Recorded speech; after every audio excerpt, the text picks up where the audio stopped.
The last section is violence, and there's three types of violence that this portion of the chapter deals with. And the first is verbal or emotional abuse, and this is humiliating, economic abuse, taking away your credit cards, giving you a small stipend to live on.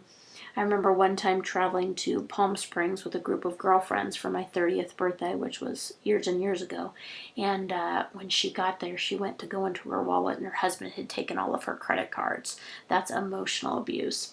Then you have physical abuse. This is what gets the most attention, probably because it's hitting, it's slapping, it's kicking, it's choking.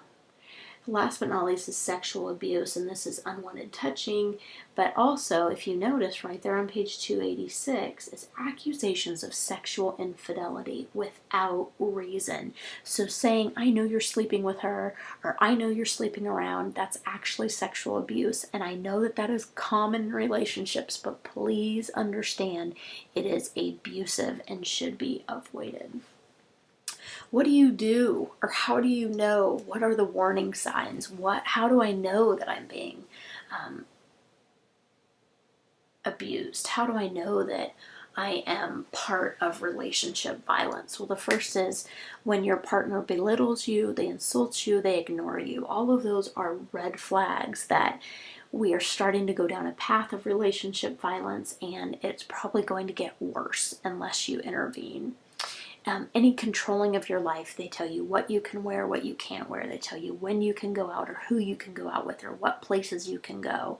That would also be a warning sign. Somebody who gets jealous without reason. Now, if they see you talking to somebody at a party and they get jealous, that's different. But if they pick you up from work and they get jealous because they saw your boss open the door for you, that's something altogether different. The next is they can't handle sexual frustration, and that means if somebody says, no, I don't want to be intimate with you right now, no, I don't wish to have sex, and the other person gets very upset, angry, and kind of verbally or non-verbally expresses their frustration at that and not getting their way, that would also be a red flag.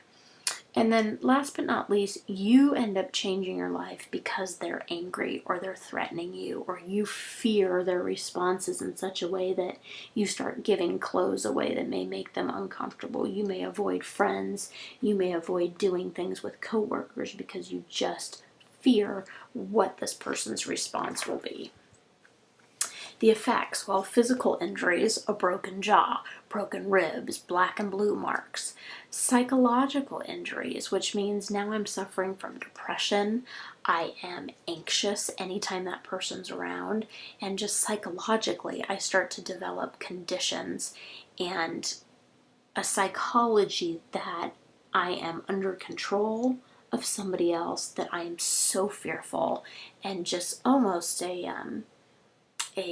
panic-stricken sense to how you live your life. And then last but not least, there's an economic impact on society when we have to send somebody to counseling to either stop abusing somebody or deal with abuse. It costs us money. When we send somebody to the hospital because of their injuries, there's an economic impact. People lose days at work because they're being abused, and that obviously again has an economic impact on them, but also on companies that have an output that they need to attend to. Alternatives to violence. What can we do instead of becoming violent? Well, use conflict resolution that is fair, and that means both parties get to be heard, both people get to contribute to the solutions that would be workable, and it's not one person getting their way, it's two people talking the issue through and coming up with a solution that's fair to both. Make sure that both people in the relationship are comfortable to express their ideas, their feelings, their opinions, and their perception about what's going on.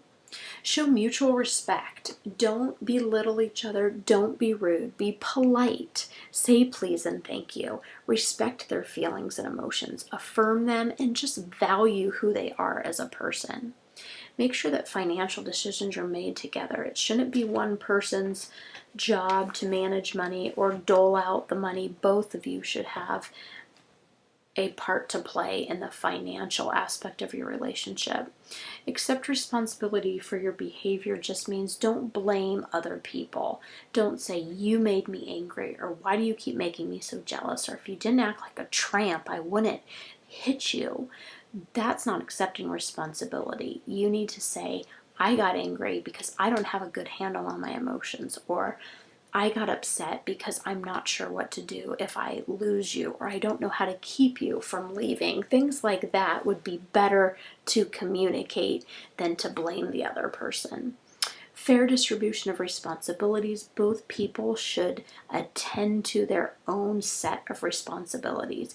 If one person has the bulk of responsibilities, it's going to tend to make them more angry, more frustrated, and that can lead to violence, or at least abusive comments and kind of verbal put downs because they're so overwhelmed. I'm not saying that it's okay to do that, but you want to carry the burden together.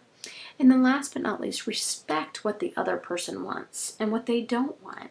We should be able to say, this is what I want from this relationship, this is what I don't want, and we should respect that, not force our way. If you're the victim, what should you do? Well, realize first of all, you're not alone. There's a lot of support groups out there, and there's organizations that are there to help you. Realize it's not your fault. You haven't done anything wrong. The other person doesn't know how to handle their extreme emotions. You also need to plan for safety. Talk to a friend. Find someplace that you can go if things get out of control, and that you don't have to call, you don't have to plan it out, that you can literally just go there immediately. It doesn't matter what time of the day or night it is.